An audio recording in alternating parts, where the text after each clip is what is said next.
السلام علیکم ورحمۃ اللہ وبرکاتہ۔ الحمد للہ وحدہ والصلاة والسلام علی من لا نبی بعد اما بعد۔ فاعوذ باللہ من الشیطان الرجیم، بسم اللہ الرحمن الرحیم۔ لقد كان لكم في رسول الله أسوة حسنة قال النبي صلى الله عليه وسلم لا يؤمن أحدكم حتى يكون هواه تبعا لما جئت به أو كما قال صلى الله عليه وسلم اللهم صل على محمد وعلى آل محمد كما صليت على إبراهيم وعلى آل إبراهيم إنك حميد مجيد اللهم بارك على محمد وعلى آل محمد كما باركت على إبراهيم وعلى آل إبراهيم إنك حميد مجيد رب اشرح لي صدري ويسر لي أمري واحلل عقدة من لساني يفقهوا قولي رب زدني علما والحقني بالصالحين سبحانك لا علم لنا إلا ما علمتنا إنك أنت العليم الحكيم یا رب صلی وسلم دائما ابدا على حبیبک خیر الخلق كلهم هو الحبیب الذي ترجى شفاعته لكل حول من الاحوال مقتحم۔ اللہ جل جلالہ بہت ہی عظیم اور بڑی ذات ہے۔ جتنے اللہ عظیم اور بڑے ہیں اتنے ہی اللہ جل جلالہ حسن و جمال والے۔ اللہ کریم نے اس کائنات کے اندر انسانوں کو سب سے افضل بنایا، سب سے عظیم بنایا، ساری مخلوقات کا دھولا بنایا، بلکہ اگر یوں کہا جائے کہ ساری مخلوقات صرف انسان کی خدمت کے لیے اللہ نے پیدا فرمائی اور انسان کو اپنے لیے بنایا ہے کہ یہ میرا بن کر رہے، میرا بندہ بن کر رہے، میری مان کے چلے، میرے علاوہ کسی اور کی کوئی بات نہیں۔ اور پھر اللہ جل جلالہ کی بات کو ماننا کیسے ہے؟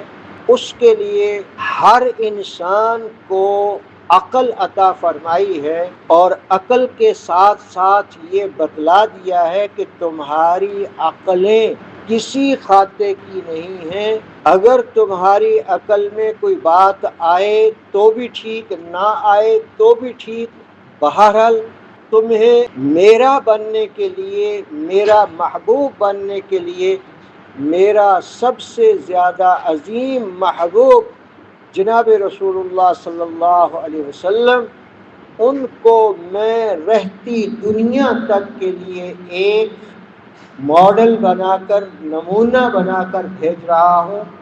اس کے مطابق جو بھی عمل کرے گا اللہ جل جلالہ اس کے اعمال کو قبول کرتے چلے جائیں گے، اور اگر ان کے اسوہ حسنہ کے ذرہ برابر بھی خلاف کوئی بات ہوگی تو وہ اللہ کو قبول نہیں ہوگی۔ نبی پاک صلی اللہ علیہ وسلم کو اللہ نے اپنا سب سے زیادہ عظیم محبوب بھی بنایا اور رہتی دنیا تک کے ہر انسان کے لیے اسوہ حسنہ بھی بنایا کہ ان کو دیکھ کر جو تمہیں کرنا ہے کرتے چلے جاؤ، اگر ان سے ہٹ کر تمہاری زندگی ہوگی تو وہ تمہاری زندگی اپنی ہوگی، میرے لیے نہیں ہوگی، میرے محبوب کے اسوہ حسنہ پہ جب نہیں۔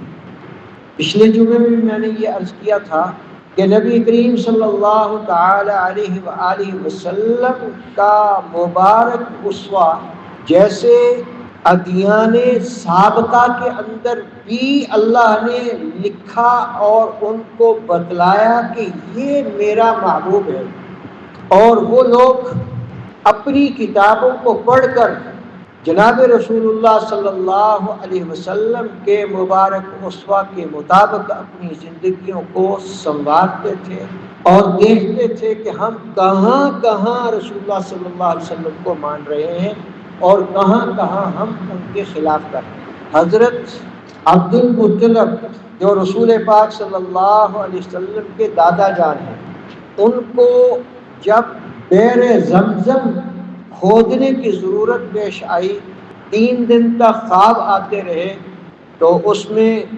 مختلف انداز سے بتلایا گیا کہ احفر الزمزم، آخر میں کہا گیا پہلے احفر الطیبہ فلاں فلاں ان کو کھودو. تو آقا حضرت عبد المطلب نے جب زمزم کا نام آیا تو پھر دل میں یہ بات آئی کہ کہاں ہے، کہاں کھودے. پھر خواب ہی میں بتایا گیا فلاں جگہ پہ کھودنا ہے، اور ان کو کھودنے لگے. تو حضرت عبد المطلب اور ان کے ایک اکلوتے بیٹے، اس وقت ایک ہی بیٹے تھے حارث، ان کو دقت ہوئی، پریشانی، کوئی اور ساتھ لگا نہیں. پھر انہوں نے منت مانی کہ اللہ اگر آپ مجھے 10 بیٹے عطا فرمائیں گے تو میں ان میں سے ایک کی تیرے راستے میں قربانی کروں گا. اور جب اللہ نے پھر عطا فرمائے، قربانی کے لیے کس کو قربان کیا جائے، تو سب سے زیادہ پیارے جو تھے، محبوب جو تھے عبد المطلب کو، وہ جناب رسول اللہ صلی اللہ علیہ وسلم کے والد ماجد حضرت عبداللہ تھے. قرہ انہی کے نام 3 دفعہ نکلا، لیکن ان کی بہنیں یعنی عبد المطلب کی بیٹیاں، رسول اللہ صلی اللہ علیہ وسلم کی پھوپھیاں، انہوں نے کہا کہ نہیں، آپ ان کے اور اونٹوں کے مابین قرہ ڈالیں. تو پھر قرہ ڈالتے گئے. جب 100 اونٹ پورے ہو گئے پھر اونٹوں کے نام پہ قرہ نکلا. 100 اونٹ عبد المطلب نے قربان کیے عبداللہ کی بجائے. جب اس سے فارغ ہوئے تو پھر ان کی شادی کے لیے فکر ہوئی کہ شادی کرنی ہے. تو انہی کے قریبی خاندان میں مدینہ طیبہ کے اندر ایک انتہائی شریف خاندان عمر ابن وہیب اور ان کی بیٹی آمنہ، وہب ابن وہیب، عمر ابن وہیب، دونوں بھائی تھے. ایک کی بیٹی آمنہ اور دوسرے کی بیٹی حالہ، دونوں کو پیغام نکاح بھیجے حضرت عبد المطلب نے کہ ایک آمنہ کا نکاح میرے بیٹے کے لیے اور حالہ کا نکاح میں اپنے لیے. تو انہوں نے دونوں قبول کیے. جب یہ لے کے جا رہے ہیں، مدینہ ابھی داخل نہیں ہوئے، راستے میں ایک یہودیہ عورت ملی جس نے رسول اللہ صلی اللہ علیہ وسلم کے بارے میں پڑھ رکھا تھا کہ آخری نبی علیہ السلام کا مبارک دور اور ان کا مبارک حلیہ اور ان کے مبارک خاندان، ساری چیزیں جانتی تھی. جب ان کے قریب سے عبداللہ گزرے تو اس نے اپنی طرف بلایا اور کہا کہ 100 اونٹ نظر کروں گی. حضرت عبداللہ نے کہا کہ میں کوئی ایسا آدمی نہیں ہوں اور اللہ جل جلالہ سے ہمیشہ بچتے رہے ہیں کہ اللہ گناہ سے محفوظ رکھے. تو ان کو یہ کہہ کے آگے گزر گئے. جب مدینہ منورہ میں شادی ہوئی، چند دن وہاں گزارے، پھر واپس ہوئے.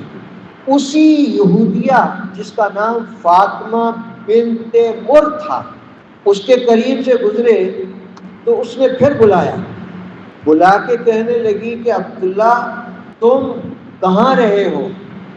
انہوں نے کہا کہ میں نے شادی کی ہے، شادی کرنے کے بعد چند دن وہاں میں نے گزارے ہیں اور اب واپس جا رہا ہوں.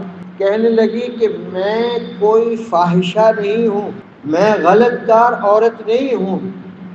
میں نے تورات انجیل میں تمہارے بارے میں تمہارا چہرہ دیکھ کر یہ سمجھ لیا تھا کہ آخری نبی کا نور تمہارے اندر موجود ہے، لیکن اب وہ نہیں ہے، تم کہاں رہے ہو؟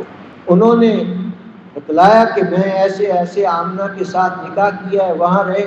تو پھر وہ کہنے لگی کہ اللہ جل جلالہ جہاں اس نور نبوت کو منتقل کرنا چاہتے تھے وہاں منتقل ہو گیا. یعنی آقا علیہ السلام کی ابھی ولادت نہیں ہوئی، ابھی باپ کی سلب میں ہے.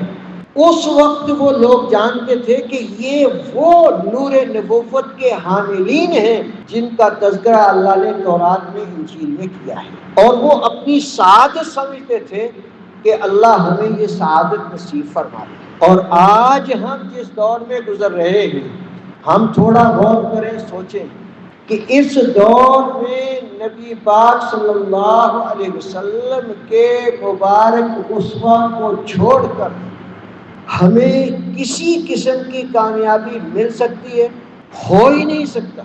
رسول پاک صلی اللہ علیہ وسلم نے ولادت سے پہلے بھی برکتیں دکھائیں اور ولادت کے وقت بھی برکتیں دکھائیں اور ولادت کے بعد بھی برکتیں دکھائیں اور ان لوگوں کو دکھائیں جو بالکل نہیں جانتے تھے، نہیں سمجھتے تھے کہ یہ بڑے ہو کر کتنے بڑے اللہ کے نبی بننے والے ہیں۔ ان میں ایک بات یاد آئی، طائف کے زمانے میں جب حضور صلی اللہ علیہ وسلم طائف سے واپس آئے، اب یہ طائف کے ساتھ ہی آگے رسول اللہ صلی اللہ علیہ وسلم کا 6 کلومیٹر آگے وہ مقام ہے جہاں آپ صلی اللہ علیہ وسلم نے اپنی زندگی کے 4 سال گزارے ہیں، جسے بنو سعد کہا جاتا ہے۔ وہاں کی برکتیں الگ، اور یہاں جب طائف سے واپس ہوئے ہیں، طائف والوں نے بات نہیں سنی تو رسول اللہ صلی اللہ علیہ وسلم نے ایک باغ میں پناہ لی، اور وہ باغ عتبہ، شیبہ، یہ دونوں بھائی ہیں، ان کے والد کا نام عتبہ بن ربیعہ، شیبہ بن ربیعہ ہے، ان کا وہ باغ تھا۔ انہوں نے دیکھا کہ نبی پاک صلی اللہ علیہ وسلم کی حالت بڑی عجیب ہے، زخموں سے چور ہیں، تو انہوں نے اپنے زر خرید غلام جو اس وقت خریدا ہوا تھا، اس کا نام عداس تھا، وہ وادی نینوا کا رہنے والا تھا، اور حضرت نینوا وہ وادی ہے، وہ جگہ ہے جہاں سیدنا یونس بن متہ علیہ السلام رہا کرتے تھے۔ اللہ کے نبی ہیں، بنی اسرائیلی نبی ہیں، بہت عظیم نبی ہیں۔ تو اس عداس کے ہاتھ میں ایک تشتری انگوروں کی بھیجی کہ جاؤ وہاں دے کے آؤ۔ جب وہ دینے آیا تو نبی پاک صلی اللہ علیہ وسلم نے بسم اللہ پڑھ کے ان میں سے شروع کیے کھانے۔ تو نبی پاک صلی اللہ علیہ وسلم 2 انگور اٹھاتے تھے اور اپنے منہ مبارک میں رکھتے تھے۔ سنت یہ ہے 2 انگور رکھو منہ میں کھا لو۔ تو جب بسم اللہ پڑھی ہے تو عداس جو مسلمان نہیں ہے، عیسائی مذہب کا ماننے والا ہے، اس نے رسول اللہ صلی اللہ علیہ وسلم سے عرض کی کہ حضرت یہ آپ نے کیا پڑھا، یہاں کے لوگ تو اس کو جانتے نہیں ہیں۔ تو آقا علیہ السلام نے ارشاد فرمایا میں اللہ کا نبی ہوں اور اللہ نے مجھے بسم اللہ کا حکم کیا ہے کہ جب بھی کوئی چیز کرنے لگو، کھانے لگو، پہننے لگو، کوئی بھی معاملہ کرنے لگو، ایک بسم اللہ کے ساتھ شروع کرو۔ تو وہ اسی وقت مسلمان ہوا، اس نے رسول اللہ صلی اللہ علیہ وسلم کا کلمہ پڑھا، اور رسول اللہ صلی اللہ علیہ وسلم نے اس عداس کو بتایا کہ تمہارے آقا عتبہ اور شیبہ ربیعہ کے بیٹے ہیں، یہ دونوں کے دونوں میرے صحابہ کے ہاتھوں سے قتل ہو گئے، یہ بتا دیا۔ اس کے بعد حدیثوں میں آتا ہے کہ جب بدر کا معرکہ ہونے لگا، ابو جہل نے سب کو اکٹھا کر کے ورگلایا، اور بدر کا سب سے بڑا لیڈر وہی تھا۔ تو یہ عتبہ اور شیبہ یہ دونوں اپنی قوم سے کہنے لگے کہ دیکھو تم کس سے لڑو گے، اپنے بھائیوں سے لڑو گے، لہذا ہمیں کوئی لڑنے کی ضرورت نہیں ہے، اور لڑنے سے لڑائی سے جان چھڑانا چاہتے تھے۔ ابو جہل نے یہ کہہ کے کہ یہ مرنے سے ڈرتے ہیں، لڑنے سے نہ ڈر، بالکل بزدل ہیں، اس لیے جانا نہیں چاہتے۔ تو انہوں نے اپنے ننگ اور آر کی وجہ سے وہاں سے نکلے ہیں۔ حدیث میں آتا ہے عداس نے بڑی منتیں کی اپنے آقاؤں کی کہ نہ جاؤ، مجھے رسول اللہ صلی اللہ علیہ وسلم نے بتایا ہے تو وہاں قتل ہو جائے، نہیں ڈرے۔ اور جب بدر میں پہنچے ہیں، پہنچنے کے بعد سب سے پہلے انہوں نے ابو جہل نے جو طعنہ دیا تھا اس طعنے کو مٹانے کے لیے سب سے پہلے یہ میدان میں نکلے مبارزت کے لیے۔ مبارزت ہوتی تھی کہ پہلے جنگ سے ایک آدمی کے ساتھ 1 to 1 لڑتا تھا، جو جس کو چاہتا قتل کر دیتا، جو دلیر ہوتا تھا وہ قتل کر دیتا تھا۔ تو یہ تینوں نکلے ہیں، عتبہ نکلا ہے، شیبہ نکلا ہے، اور عتبہ کا بیٹا ولید بن عتبہ، یہ تین نکلے ہیں۔ اور جب یہ انہوں نے جا کے پکارا آؤ ہمارے مقابلے میں کون آتا ہے، رسول اللہ صلی اللہ علیہ وسلم نے 3 انصار صحابہ کو بھیجا۔ تو جب وہ پہنچے ہیں تو انہوں نے کہا کون ہو؟ انہوں نے کہا ہم فلاں ہیں۔ تو یہ عتبہ شیبہ وغیرہ نے کہا کہ ہمارے مقابلے کے نہیں ہیں، ہمارے مقابلے کے بھیجو۔ رسول اللہ صلی اللہ علیہ وسلم نے ان کو واپس بلایا۔ پھر 3 کو بھیجا، جن میں ایک حضرت علی رضی اللہ عنہ ہیں، ایک حضرت حمزہ بن عبد المطلب رضی اللہ عنہ ہیں، ایک عبیدہ بن حارث رضی اللہ عنہ۔ جب یہ تینوں گئے ہیں پھر انہوں نے پوچھا کون ہو، تو انہوں نے اپنے نام بتایا، ان کا ہاں اب مقابلہ ہوگا۔ پھر حضرت علی رضی اللہ عنہ کا مقابلہ ولید بن عتبہ سے ہوا، تو ایک ہی بار میں حضرت علی رضی اللہ عنہ نے ولید کو نمٹا دیا۔ اور اس کے بعد حضرت حمزہ رضی اللہ تعالی عنہ، انہوں نے شیبہ کو ایک ہی بار میں ختم کر دیا، اور عتبہ نے حضرت عبیدہ پر وار کیے، اور حضرت عبیدہ نے بھی پلٹ کر وار کیا، دونوں زخمی ہوئے۔ تو اتنے میں حضرت علی اور حمزہ رضی اللہ عنہما دونوں فارغ ہو چکے تھے، انہوں نے پلٹ کر عتبہ پہ وار کیا اور اس کو بھی جہنم میں بھیج دیا۔ اور اس کے بعد ابو جہل نے دیکھا کہ میری قوم تو اب لڑائی سے بھاگ رہی ہے، اس نے کہا کہ فکر نہیں کرو، ہم نے قسم کھائی ہے جب تک ان کو رسیوں کے ساتھ باندھے گی نہیں تب تک چین سے نہیں ہٹیں گے۔ اور انہوں نے جلدی کی ہے، یہ جلدی آگے بڑھے ہیں، ان کو تھوڑا صبر کرنا چاہیے تھا، ان کی موت کی وجہ سے تم گھبراؤ نہیں۔ پھر اللہ جل جلالہ نے وہاں 70 بڑے بڑے رؤساء قریش کے وہ قتل ہوئے، اور 70 قیدی ہوئے، اور جو قیدی تھے ان قیدیوں میں نبی پاک صلی اللہ علیہ وسلم کے حقیقی چچا حضرت عباس بھی تھے، اور پھر ان قیدیوں میں حضرت عمر رضی اللہ عنہ کے ماموں بھی تھے، اور بھی بہت سارے صحابہ کے آپس میں ایک دوسرے کے ساتھ رشتہ داریاں۔ تو وہاں کہنے کا مقصد یہ کہ اللہ نے ان کو بتلا دیا، جتلا دیا، جانتے تھے کہ اب ہماری موت یقینی ہے، نبی پاک صلی اللہ علیہ وسلم اللہ کے سچے نبی ہیں، ان کے بغیر دنیا میں کامیابی ہو نہیں سکتی۔ لیکن جس کی قسمت میں اللہ نے نہیں لکھا تھا ایمان، وہ ایمان نہیں لائے، اور وہیں پر اللہ جل جلالہ نے ان کو ختم فرمایا۔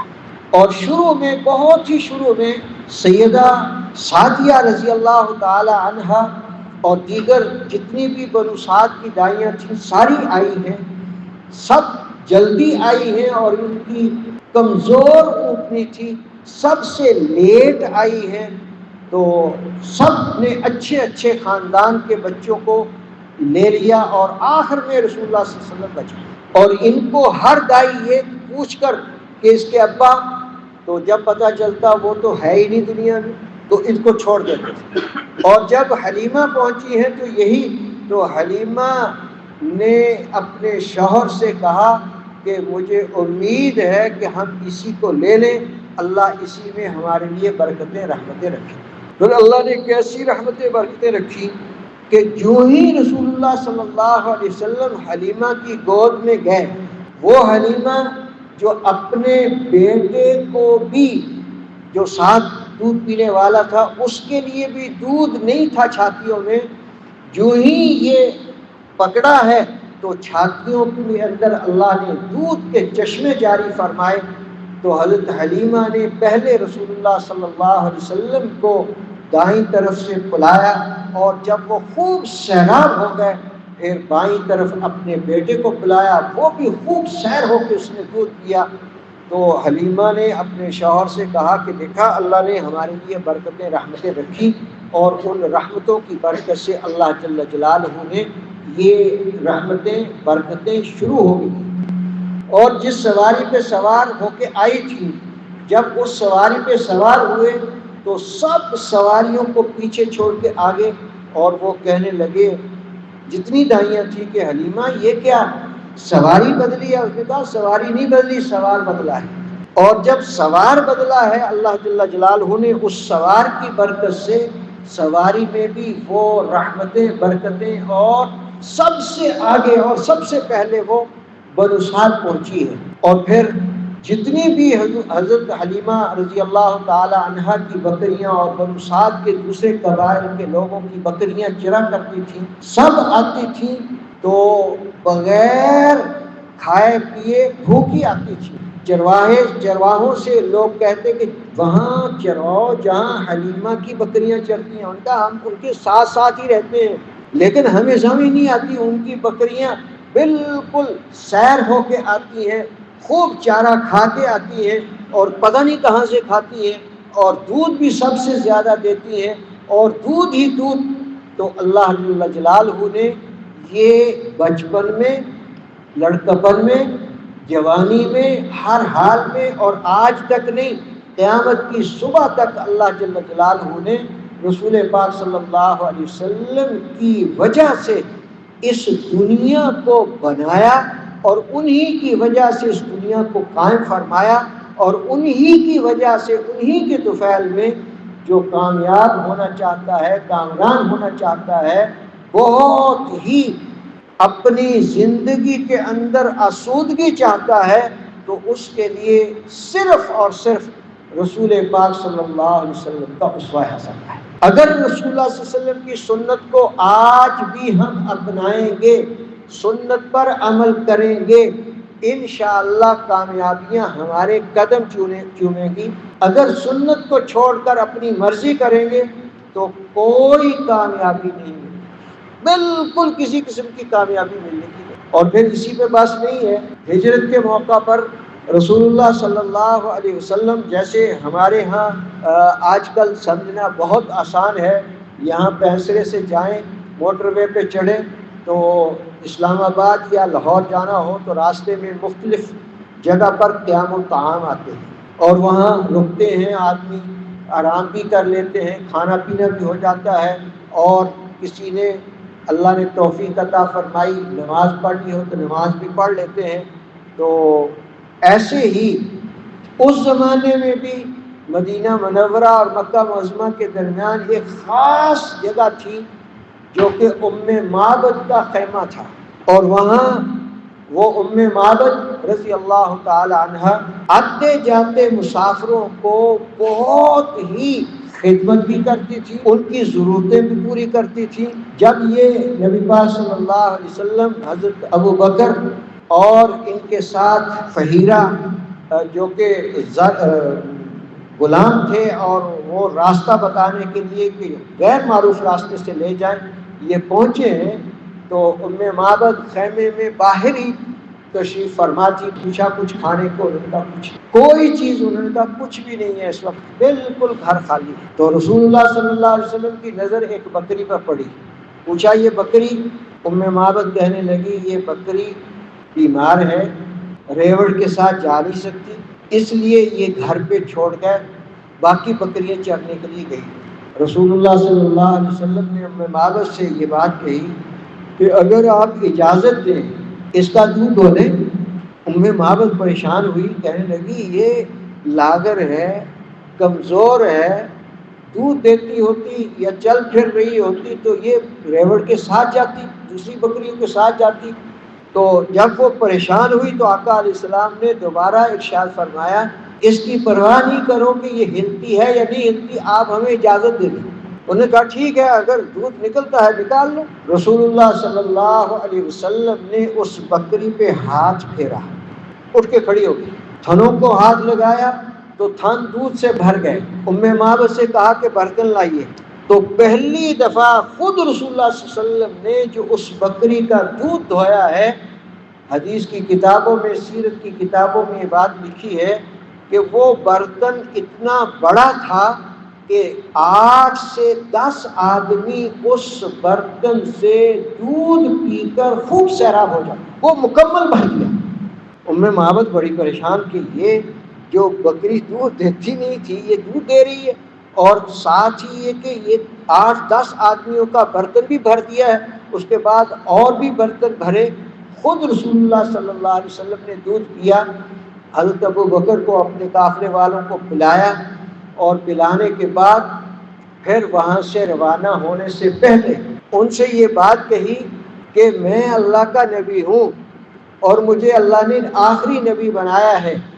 ام معبد اسی وقت ایمان لائی ہے اور بہت خوش ہوئی ہے، اور جب ان کے شوہر ابو معبد آئے ہیں انہوں نے آ کے پوچھا کہ آپ گھر میں خوشبو کیسی ہے، کیونکہ آقا علیہ الصلاۃ والسلام کو خوشبوئیں لگانے کی ضرورت نہیں پیش آتی تھی۔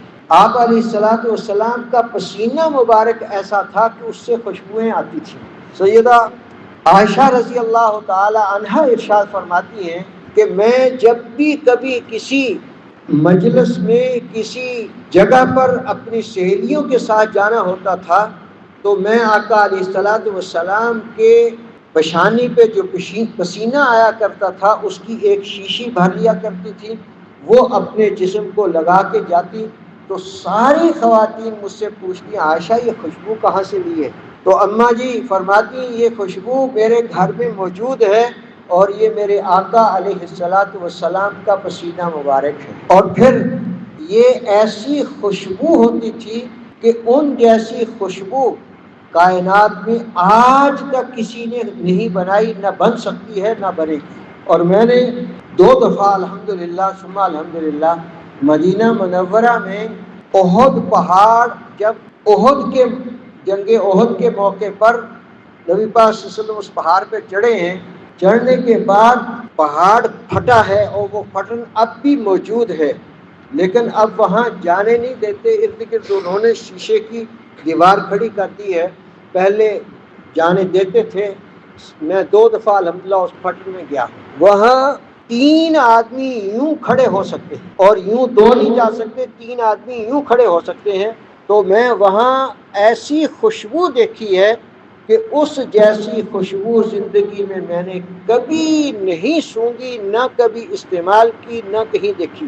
اور وہاں الحمدللہ دیکھا کہ پہاڑ نے بھی رسول اللہ صلی اللہ علیہ وسلم کو پناہ دی ہے اور جگہ دی ہے، اور وہاں رسول اللہ صلی اللہ علیہ وسلم تشریف فرما رہے، اور اس کے بعد وہاں جناب رسول اللہ صلی اللہ علیہ وسلم کے صحابہ جب پورا چکر کاٹ کے حضرت خالد بن ولید جو اس وقت تک مسلمان نہیں ہوئے تھے، وہ پورے احد کا چکر کاٹ کے پیچھے سے انہوں نے آ کے حملہ کیا، صحابہ تتر بتر ہو گئے۔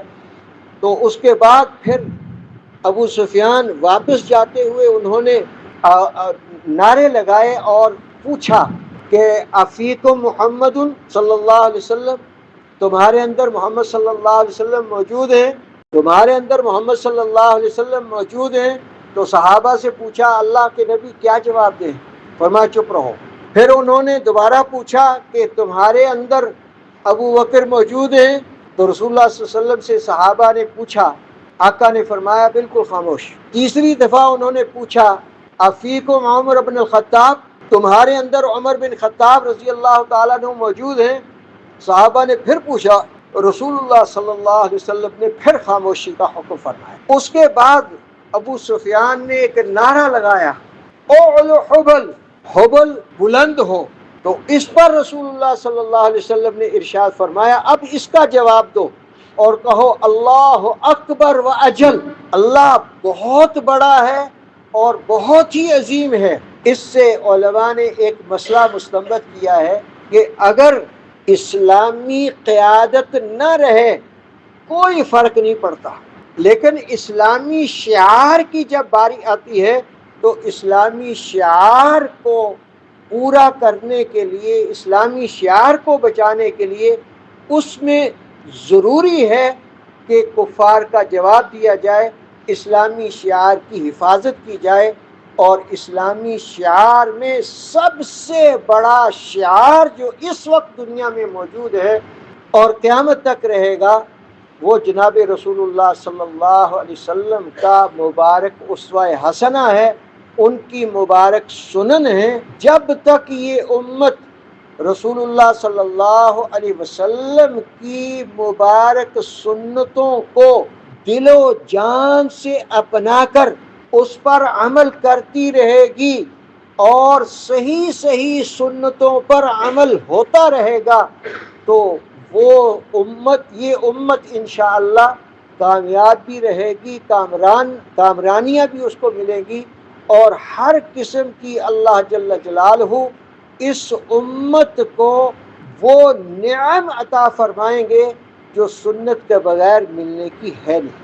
تو اس لیے عزیزم، میرے بہت ہی قابل صد احترام بزرگوں، دوستوں، عزیزوں، رسول پاک صلی اللہ علیہ وسلم کے مبارک اسوہ، مبارک سنتوں کو ڈھونڈ کر، تلاش کر کے، علماء سے پوچھ کر کہ اس وقت میرے لیے میرے آقا صلی اللہ علیہ وسلم کا کیا حکم ہے، اور اس وقت میرے اللہ کے نبی صلی اللہ علیہ وسلم کا کیا حکم ہے، اور یہ ہمارے بڑوں نے کر کے بھی دکھایا ہے، اور اس پر ایسے کر کے دکھایا ہے کہ رہتی دنیا تک کے لیے ایک نمونہ بنا دیا ہے کہ جو رسول اللہ صلی اللہ علیہ وسلم کے مبارک اسوہ پر عمل کرتا ہے، اللہ اس کو بھی زندہ جاوید فرماتے ہیں، اور اس کے کیے ہوئے کام کو بھی لوگ مثالیں دیتے ہیں۔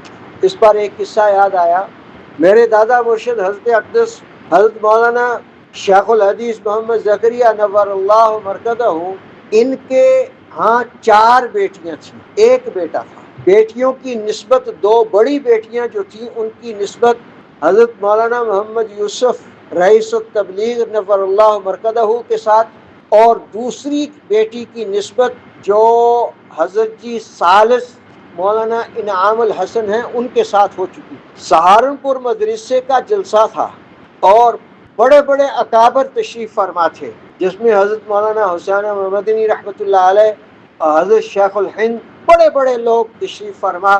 تو حضرت نے اپنی اہلیہ سے جا کے کہا کہ میرا جی چاہتا ہے کہ حضرت مدنی آئے ہوئے ہیں، تو حضرت مدنی کی موجودگی میں بیٹیوں کا نکاح حضرت مدنی سے نہ پڑھوا دیں۔ عالیہ کہنے لگی کل 2-3 دن پہلے بتایا ہوتا، میں بچیوں کے لیے کپڑے سل دیتی اور یہ کر دیتی۔ انہوں نے کہا نکاح ہی تو ہے صرف۔ انہوں نے کہا ٹھیک ہے جیسے آپ کی مرضی۔ تو حضرت نے واپس آ کر مدرسے میں حضرت مدنی سے فرمایا کہ حضرت یہ میرے دونوں داماد موجود ہیں، نکاح پڑھا دو۔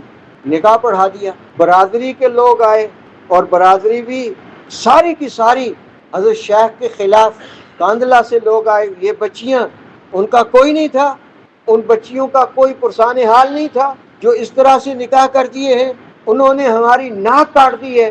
حضرت جی مولانا شیخ الحدیث رحمۃ اللہ علیہ فرمانے لگے ناک تو موجود ہے، کٹی تو نہیں ہے۔ انہوں نے کہا یہ ہو نہیں سکتا۔ پھر برادری کے لوگوں نے مل کر بائیکاٹ کرنا چاہا کہ زکریا کا بائیکاٹ کرو۔ بڑے بڑے بابے جتنے بھی تھے کاندلہ سے آئے ہوئے، انہوں نے کہا بائیکاٹ کر کے کیا کرو گے؟ وہ پہلے کاندلہ کب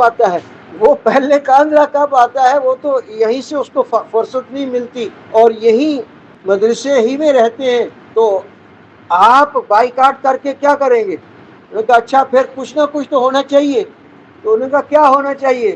انہوں نے کہا نکاح ہی تو کیا اور کیا کچھ بھی نہیں کیا۔ تو اللہ رب العزت نے پھر ان سے وہ اللہ کی رحمتیں برسی ہیں کہ تبلیغی جماعت کے دوسرے حضرت جی جو تھے، حضرت مولانا محمد یوسف رئیس التبلیغ، حضرت مولانا الیاس رحمۃ اللہ علیہ کے بیٹے، وہ حضرت جی رہے، اور جب تک وہ رہے پورے عالم میں اللہ جل جلالہ ان سے کام لیتے رہے۔ اور پھر تیسرے جو تھے حضرت جی، حضرت مولانا انعام الحسن صاحب رحمۃ اللہ علیہ، یہ دوسری بیٹی ان کے ہاں تھی حضرت کی، اور تیسری بیٹی جو تھی وہ ابھی 2 سال پہلے حضرت مفتی سید شاہد رحمۃ اللہ علیہ وفات پائی ہے، ان کی والدہ تھی۔ اور چوتھے جو مولانا محمد عاقل صاحب جو ناظم مدرسہ بھی رہے اور سب کچھ مدرسے کا وہ کام کرتے رہے۔ تو اللہ نے چاروں بیٹیوں کو ایسے شوہر عطا فرمائے اور حضرت کو ایسے داماد عطا فرمائے جنہوں نے دین کی وہ خدمت کی ہے کہ آج تک اس خدمت کا کوئی ثانی نہیں بچا۔ تو بہرحال یہ جتنی بھی خدمات کی ہیں اور جو کچھ بھی کیا ہے صرف اور صرف سادگی کے ساتھ اور سب کے لیے ایک نمونہ بنایا ہے کہ جو شخص بھی اس دنیا میں عظمتیں، بلندیاں، رفتیں چاہتا ہے اس کے لیے سب سے بہترین چیز جو ہے وہ جناب رسول اللہ صلی اللہ علیہ وسلم کا اسوہ حسنہ ہے، جو اس کے مطابق اپنی زندگیوں کو استوار کریں گے، اپنی زندگیاں بنائیں گے، اللہ کسی بھی دور میں، کسی بھی زمانے میں رسول پاک صلی اللہ علیہ وسلم کے اسوہ حسنہ پر عمل کرنے والوں کو ہی عزتیں بھی عطا فرمائے گا، عظمتیں بھی عطا فرمائے گا، کامیابیاں بھی عطا فرمائے گا، اور ان سے ہٹ کر اگر کوئی اپنی ذہنی اختراع کے مطابق، ذہنی سوچ کے مطابق زندگی میں کامرانیاں چاہتا ہے تو وہ اس کی خام خیالی ہے۔ ممکن ہی نہیں ہے کہ رسول پاک صلی اللہ علیہ وسلم کے اسوہ حسنہ کے بغیر کامیابیاں مل جائیں۔ کامیابیاں اللہ نے رکھی ہی رسول اللہ صلی اللہ علیہ وسلم کے مبارک اسوہ میں ہے۔ اللہ سے دعا ہے کہ اللہ جل جلالہ ہمیں رسول اللہ صلی اللہ علیہ وسلم کے مبارک اسوہ حسنہ پر اپنے شان شان عمل کرنے کی اور اس کو قبول کرنے کی توفیق مرحمت فرما دے۔ اقول قولی ھذا استغفر اللہ لی ولکم ولسائر المسلمین۔